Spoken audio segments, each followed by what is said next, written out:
Euh, Donc, bienvenue au débat sur notre stratégie révolutionnaire. Je crois que c'est le titre qu'on a mis dans le programme. Comment changer le monde. Comment changer le monde, voilà. Et qui est le deuxième débat d'un cycle de 4 débats qui s'intitule Stratégie et programme, qui a commencé hier matin avec Qu'est-ce qu'un programme, qui continuera cet après-midi avec l'actualité du communisme et du trotskisme, et se terminera demain avec quel parti, quelle organisation voulons-nous. Alors en fait, il y a un quatrième et demi débat qui a déjà eu lieu aussi, c'est sur l'inflation, salaire bloqué, prime, comment avancer des revendications. Donc on a essayé avec Bruno, qui est à côté de moi, de préparer ce débat d'une manière extrêmement spécifique pour que ça ne recouvre pas le débat d'hier et les débats de demain. Donc évidemment, on ne parlera pas de tout. On a essayé de rester dans notre couloir qui est la stratégie. On va faire des deux intros comprises entre 15 et 20 minutes au maximum pour qu'il y ait du débat. Et puis, il faut qu'on excuse la camarade Mathilde du 92 qui a préparé cette présentation avec nous et qui a été empêchée de venir au dernier moment par un petit pépin de santé pas grave mais qui ne lui permettait pas de se déplacer.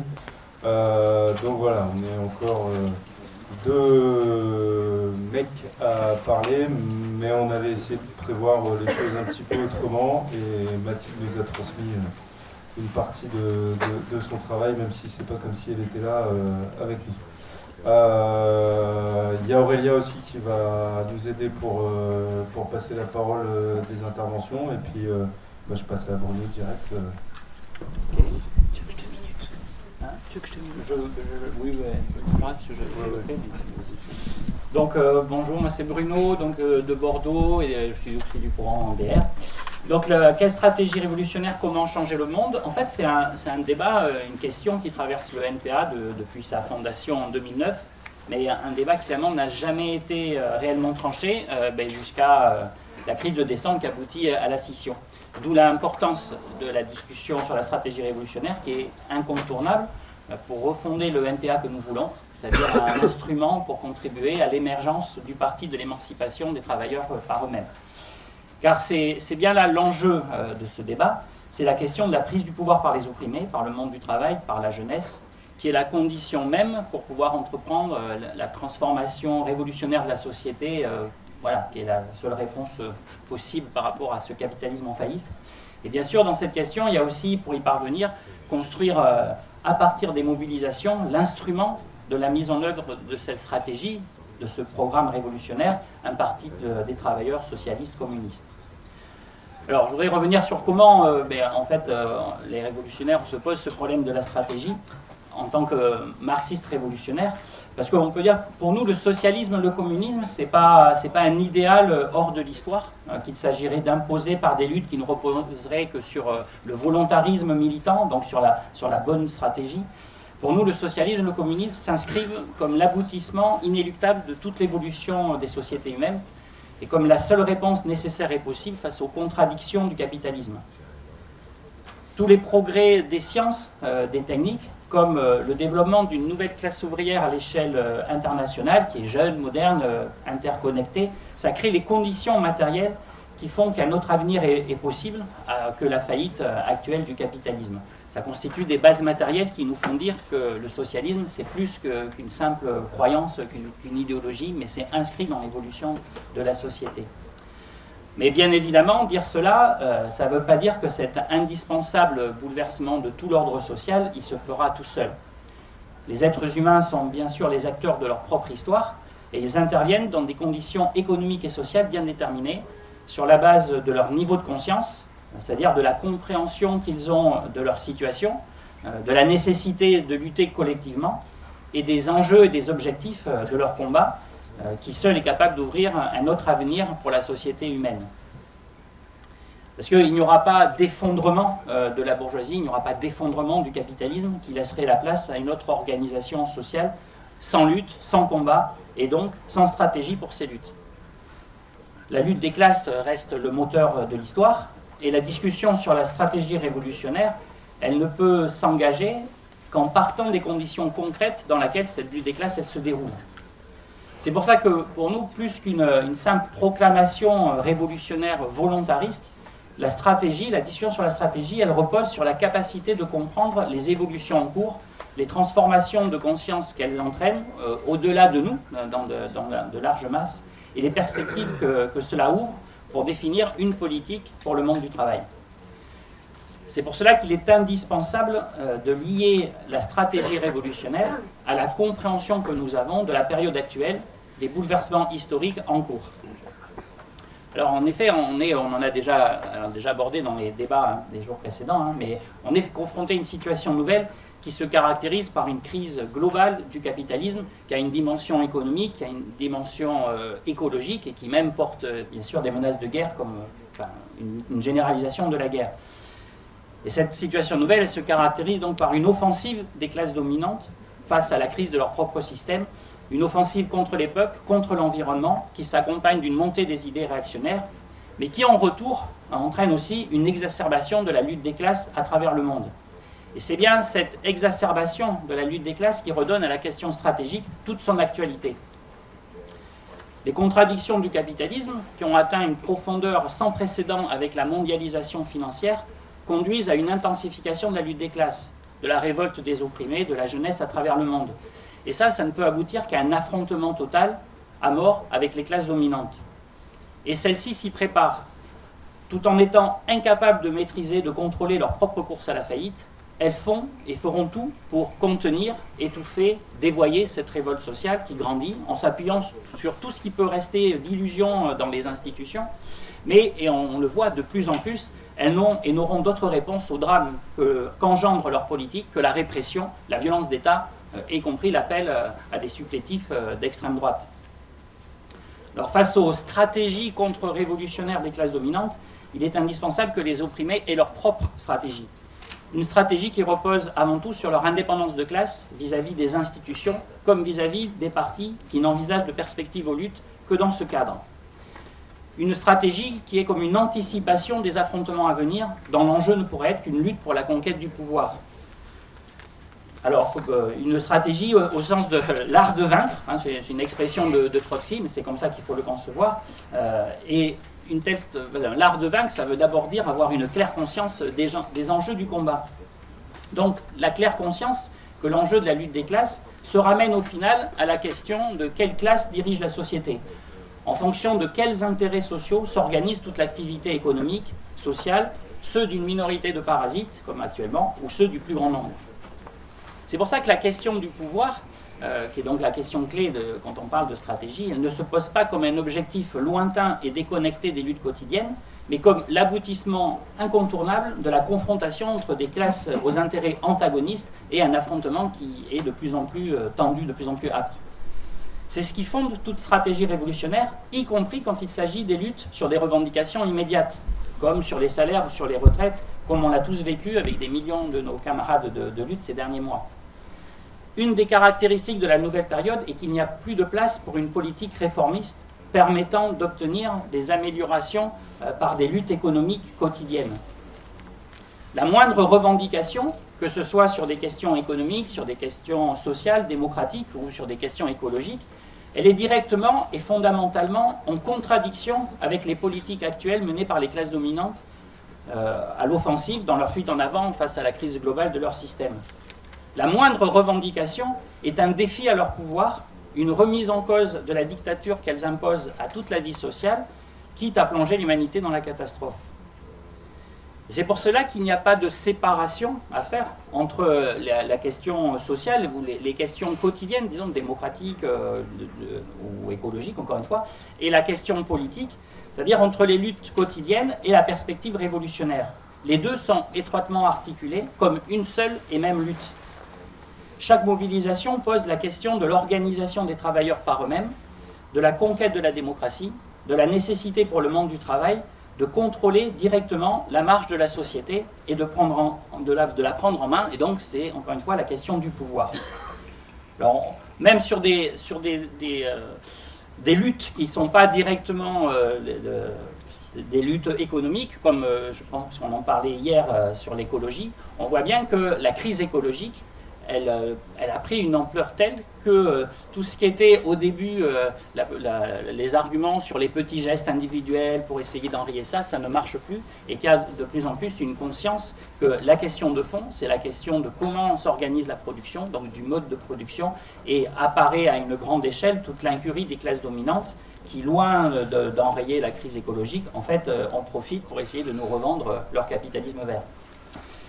Mais à un autre niveau, ce sont aussi ces questions-là sur la stratégie, sur le pouvoir, sur le rapport aux institutions. Ce sont de fait des questions qui se sont posées au cours du mouvement sur les retraites, ainsi qu'au cours des différents mouvements intervenus depuis 2016, en particulier celui des Gilets jaunes. Car à travers ces mobilisations, de nombreux salariés, syndiqués, militants d'organisations révolutionnaires ou pas, des Gilets jaunes, donc des jeunes, ont fait à des niveaux différents une expérience politique, collective, démocratique, en se confrontant à la réalité du pouvoir d'État au service des classes dominantes, aux limites du jeu institutionnel, avec cette stratégie perdante des 14 journées d'action et syndicales, donc parlementaires et syndicales, comme à la violence de l'État, avec la répression des manifestants, les arrestations de militants. Ces multiples expériences ont conduit la fraction la plus militante de ce mouvement à se poser de nouveaux problèmes, face aux limites justement de ces stratégies perdantes des directions syndicales, comment se donner les moyens de diriger nos luttes pour les mener jusqu'au bout, comment s'organiser démocratiquement par en bas pour prendre en main ces luttes, quelle stratégie pour se préparer à l'affrontement avec le gouvernement. Alors ce qui fait que définir une stratégie révolutionnaire pour les luttes ne peut être qu'une tâche collective du mouvement révolutionnaire, mais du mouvement révolutionnaire en lien avec les actrices et les acteurs du mouvement de la lutte des classes lui-même. Le courant révolutionnaire, dans sa diversité, est porteur d'un capital politique indispensable pour répondre aux besoins nouveaux nés de ces mobilisations, de ces luttes, pour leur donner une suite et aider sa fraction la plus militante à formuler le plus consciemment possible, comme une perspective, une stratégie révolutionnaire. Il nous faut penser les mouvements qui se sont succédés depuis 2016 comme une manifestation de cette nouvelle période, dans la continuité d'ailleurs des soulèvements qui, depuis les printemps arabes, ont touché toutes les régions du monde, comme autant de manifestations d'une nouvelle phase de développement des luttes sociales. Cette nouvelle montée de la révolte sociale se caractérise par une rupture de plus en plus profonde d'une fraction du monde du travail et de la jeunesse avec ce système, ces institutions au service des classes dominantes et ces partis qui restent sur ce cadre institutionnel. Alors le débat stratégique, il retrouve ainsi toute son actualité, alors que la crise du capitalisme, elle tend tous les rapports sociaux, ruinant aux yeux d'une large fraction du monde du travail les illusions dans la possibilité de solutions dans le cadre institutionnel, dans le cadre du système, pour faire face aux conséquences des catastrophes sociales, économiques, écologiques, comme de la menace de guerre, un produit de cette fuite en avant des classes dominantes. Et c'est cette réalité que le mouvement révolutionnaire, dans sa globalité, doit oser penser, en se dégageant d'un prisme conservateur qui intègre les nouveautés pour reproduire les mêmes raisonnements. Or, dans toute la période précédente, le mouvement révolutionnaire, il s'est surtout développé en se construisant comme une opposition face aux trahisons du stalinisme, aux trahisons des partis réformistes, des partis issus du mouvement ouvrier. Alors il s'est maintenu, il s'est construit, il a résisté aux pressions. Il s'est de fait construit, ceci dit, dans une période sans révolution, dans laquelle les discussions sur la stratégie révolutionnaire, sur la question du pouvoir, elles ne pouvaient que rester bien abstraites et lointaines. Et pour l'essentiel, la stratégie, elle se ramenait à défendre un programme radical pour les luttes face aux capitulations des appareils syndicaux et politiques. Mais avec la difficulté réelle d'articuler justement cette politique radicale pour les luttes et la perspective de la lutte pour le pouvoir. La question du pouvoir et donc de la stratégie pour arriver ont soit été écartées, restant un objectif pour le futur, mais trop inatteignable pour s'articuler avec l'enjeu des luttes immédiates, ou soit ramenées à la question du débouché politique aux luttes, avec tous les errements, notamment de camarades du NPA-B, en perpétuelle recherche de raccourcis, de recomposition à la gauche de la gauche. Alors il est urgent de surmonter cette incapacité collective à aborder les questions de la stratégie du programme révolutionnaire en réponse à une situation inédite ouverte par le capitalisme mondialisé, d'autant que cette mondialisation, elle est le cadre d'une remontée des luttes, d'un nouveau cycle de lutte des classes à l'échelle mondiale qui ne ressemblera pas au mouvement ouvrier du siècle passé. Et pas plus aujourd'hui que dans le passé, la stratégie révolutionnaire qui permettra au monde du travail et à la jeunesse de vaincre, elle ne se construira de l'extérieur ou comme la simple répétition des expériences du passé, en choisissant les bons mots d'ordre qui, aussi pertinents qu'ils aient pu être à leur époque, sont inopérants face à une situation nouvelle.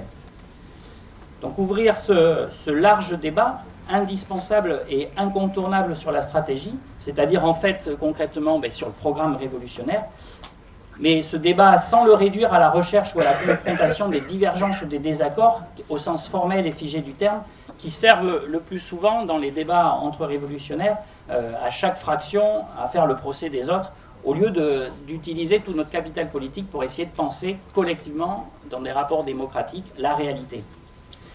Parce qu'il s'agit de partir, encore une fois, de l'analyse de cette situation nouvelle inédite, qui nécessite des réponses inédites, en prenant conscience des possibilités nouvelles qu'elle ouvre, en essayant à travers les contradictions de la situation de les dégager, de les formuler, de les rendre conscients. Et c'est comme ça, à travers ce débat démocratique, qu'on pourra construire des réponses stratégiques qu'il nous faut apporter aux questionnements nouveaux que posent ces mobilisations.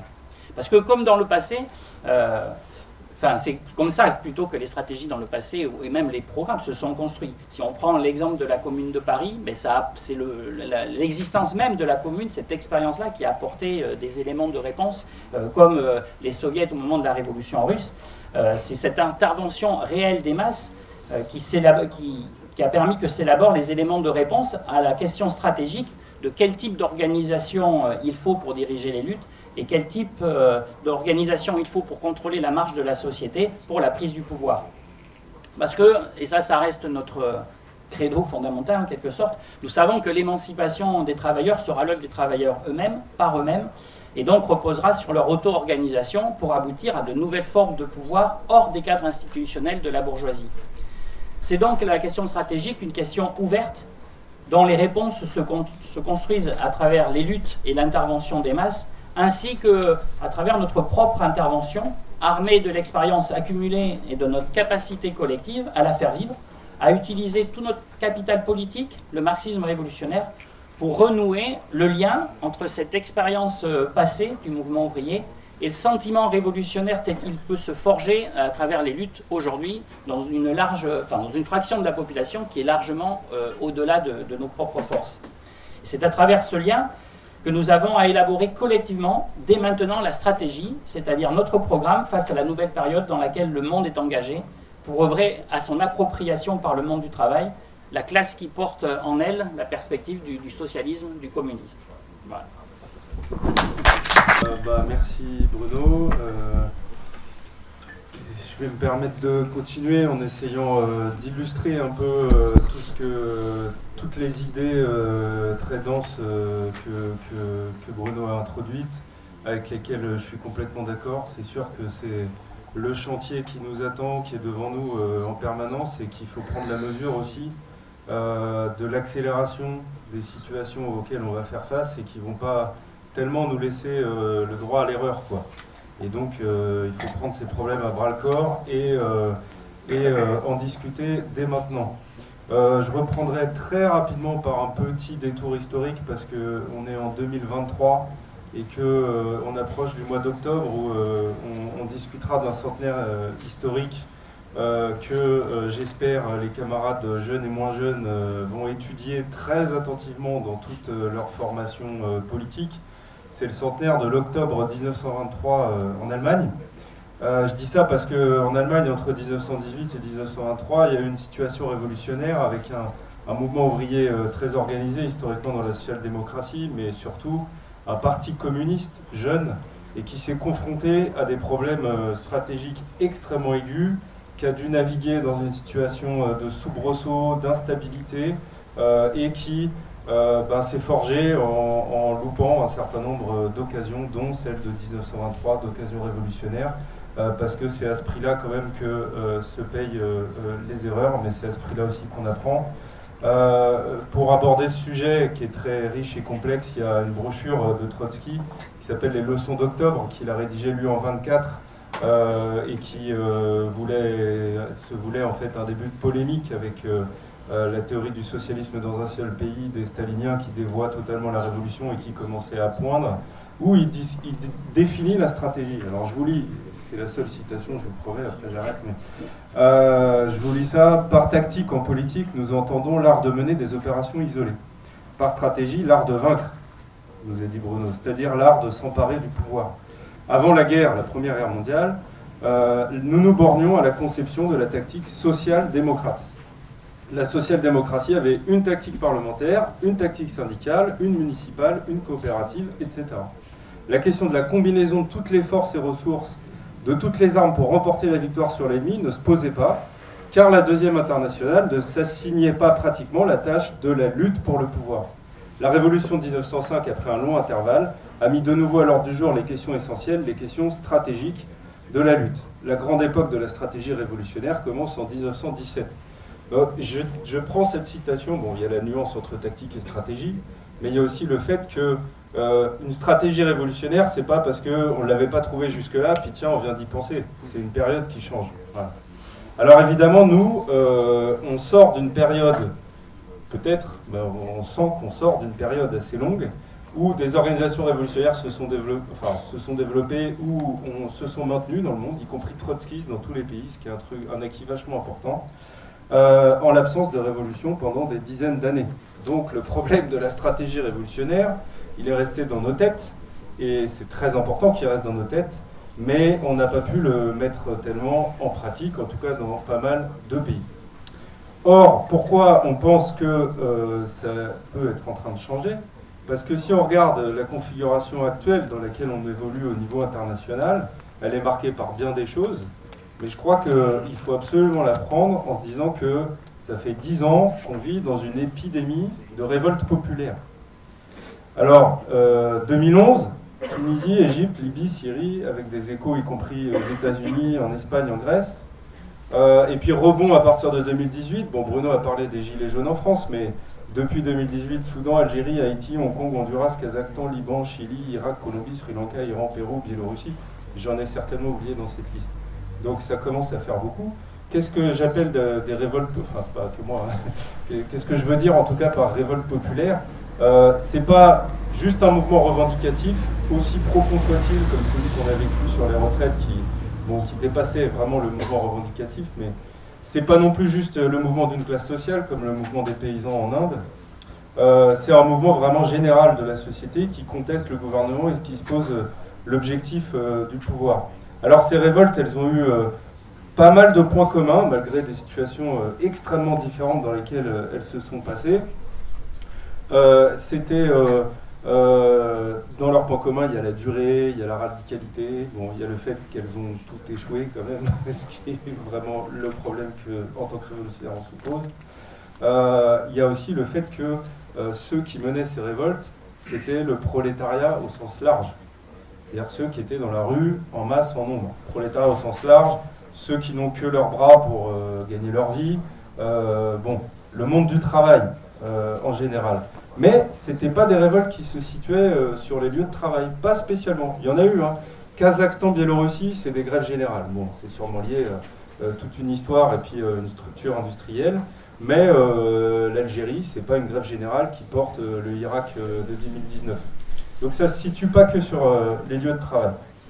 Alors, pourquoi je dis ça ne se situe pas sur les lieux de travail ? Parce qu'évidemment, dans notre réflexion stratégique, Bruno l'a dit, pour nous c'est le monde du travail, c'est-à-dire le prolétariat, la classe ouvrière, cette classe qui produit toutes les richesses, cette classe qui aujourd'hui d'ailleurs est complètement internationale, c'est-à-dire il n'y a plus tellement de pays où on peut dire que la classe ouvrière est très faible.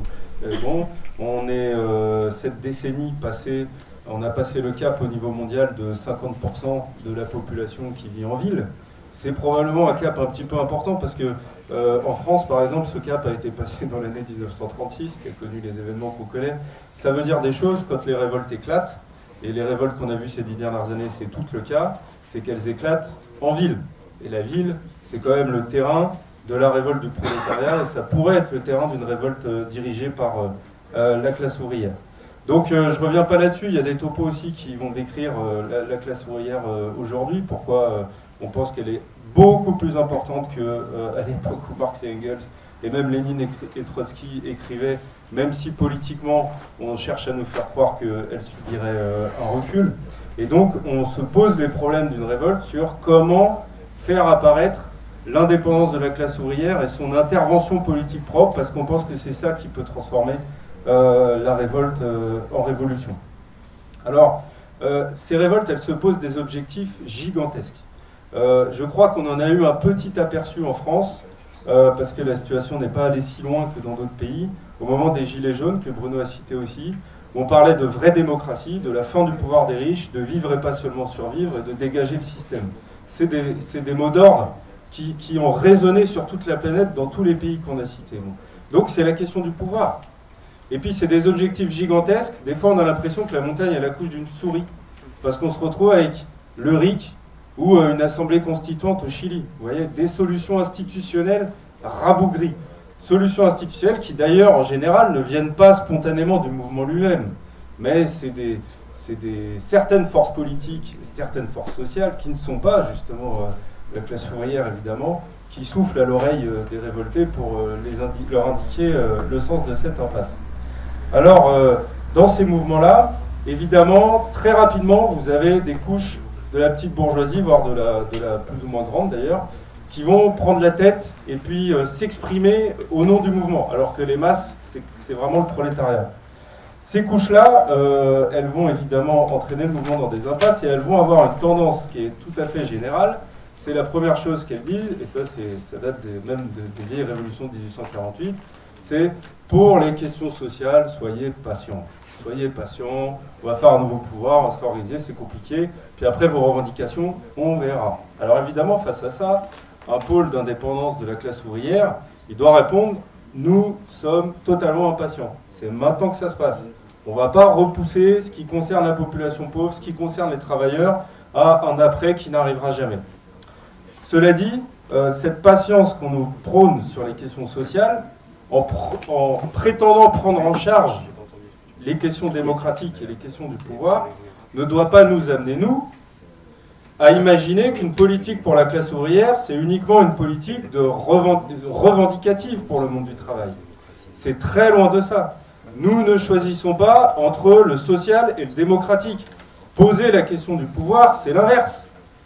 C'est de dire que nous avons, seule la classe ouvrière peut réorganiser la société dans le sens que ce soit les exploités qui décident et les exploités qui organisent. C'est bien aussi une manière de prendre en charge la question démocratique est la seule vraie. Le problème, c'est de rompre toutes les attaches du mouvement avec la bourgeoisie petite et grande, et dans les pays dominés, avec cette bourgeoisie en général, c'est directement l'impérialisme. Alors ça pose une question centrale que Mathilde avait préparé de discuter. Bon, vous pourrez lui en parler.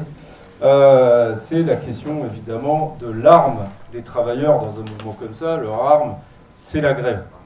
Leur arme, c'est la grève. Alors, je le dis tout de suite, ça ne veut pas dire que dans un mouvement où il n'y aurait pas de grève des travailleurs, on serait condamné à ne pas intervenir ou juste à dire « Ah là là, c'est quand même dommage, ce serait bien qu'il y ait une grève pour qu'on puisse faire de la politique. » Non. On intervient dans les gilets jaunes, on cherche à coordonner les ronds-points au niveau national, etc. On a les camarades, vous pourrez lui demander, le camarade algérien qui est là, il est intervenu dans le Irak avec des mots d'ordre politiques, etc., etc.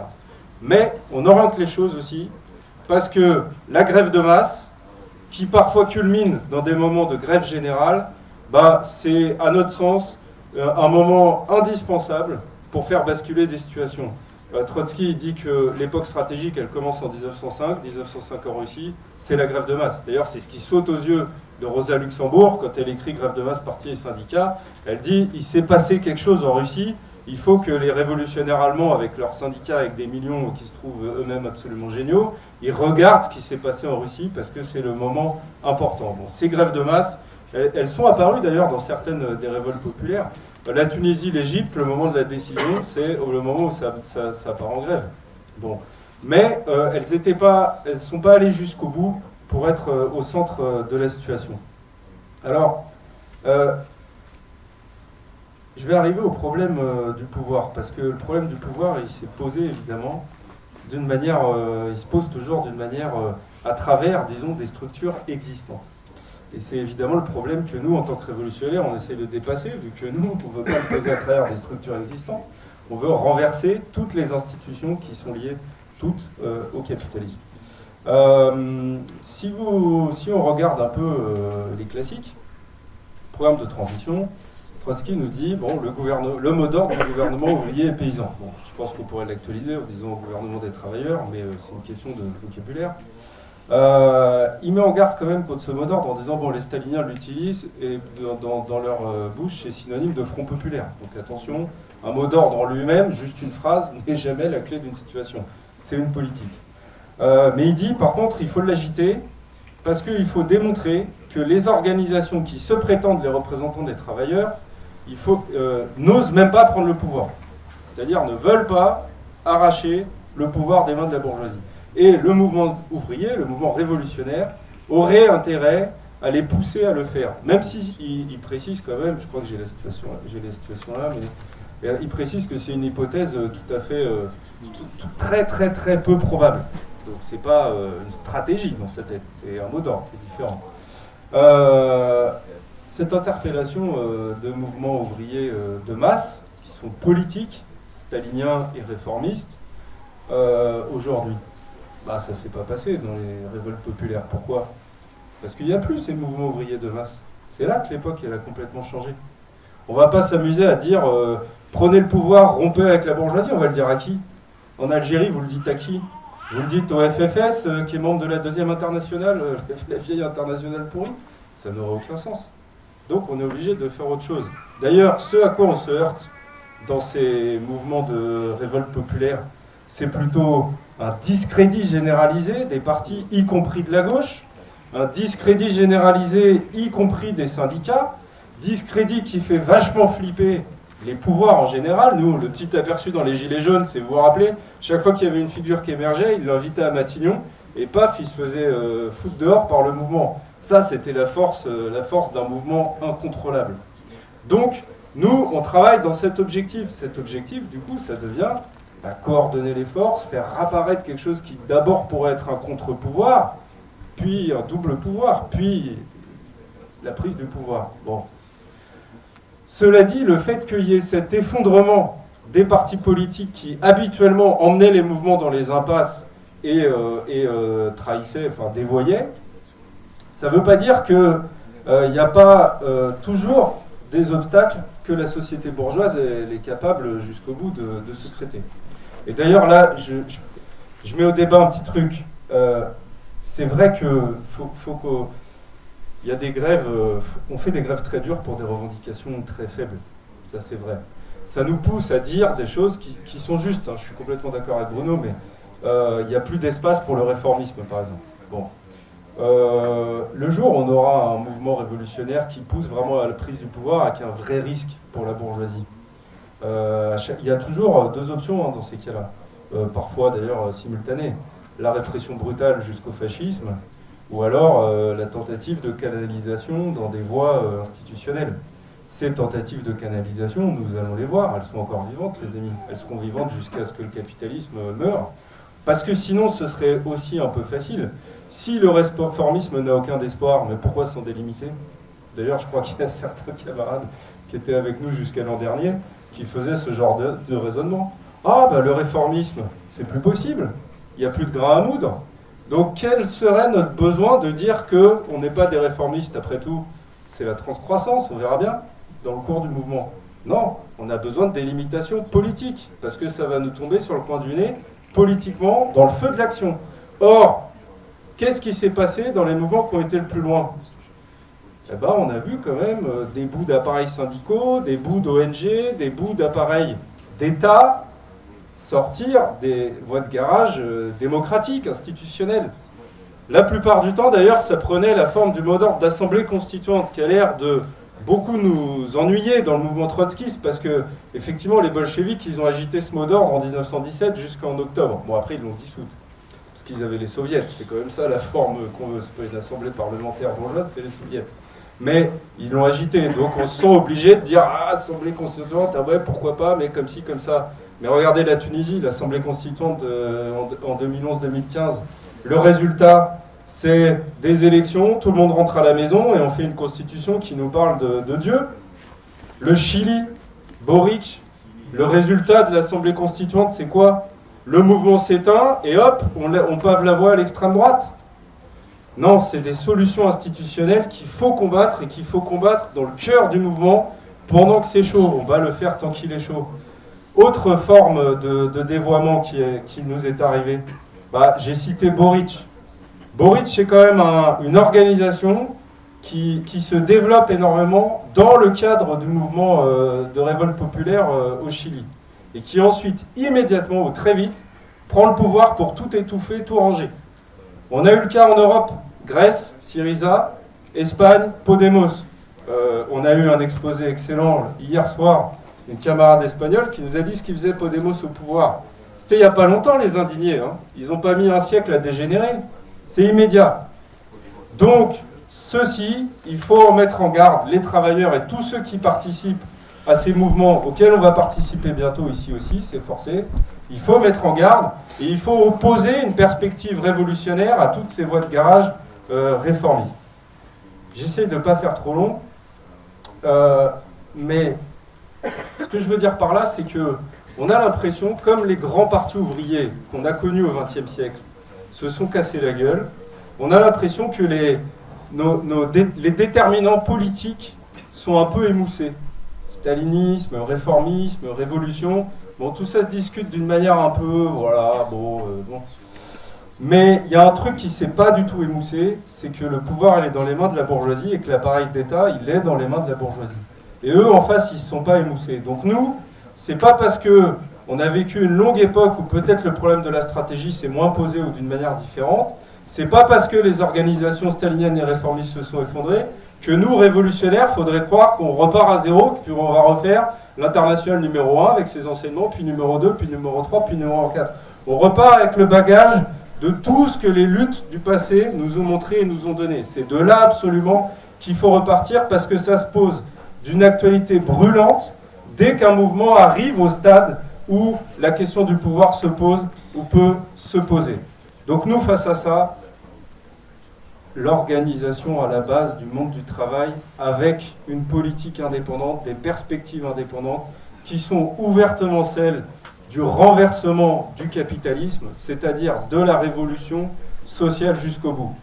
C'est poser la question du pouvoir et organiser le mouvement et de manière différente socialement dans le mouvement. C'est la classe ouvrière qu'on organise en priorité, même si comme elle doit diriger toute la société, eh bien, il faut qu'elle entraîne toutes les classes sociales derrière elle. Ça, c'est un guide stratégique qui doit nous guider. Je m'arrête là juste en disant que on a beaucoup de travail devant nous quand même, parce que dire ça, c'est simple. Le faire dans une situation avec toute sa complexité, ça pose un milliard de problèmes, de discussions, de bagarres politiques, avec des milieux au sein du parti, avec toute l'extrême gauche, etc. En tout cas, ce qu'on est sûr, c'est qu'on n'est pas les seuls dans notre NPA à se poser ce genre de questions.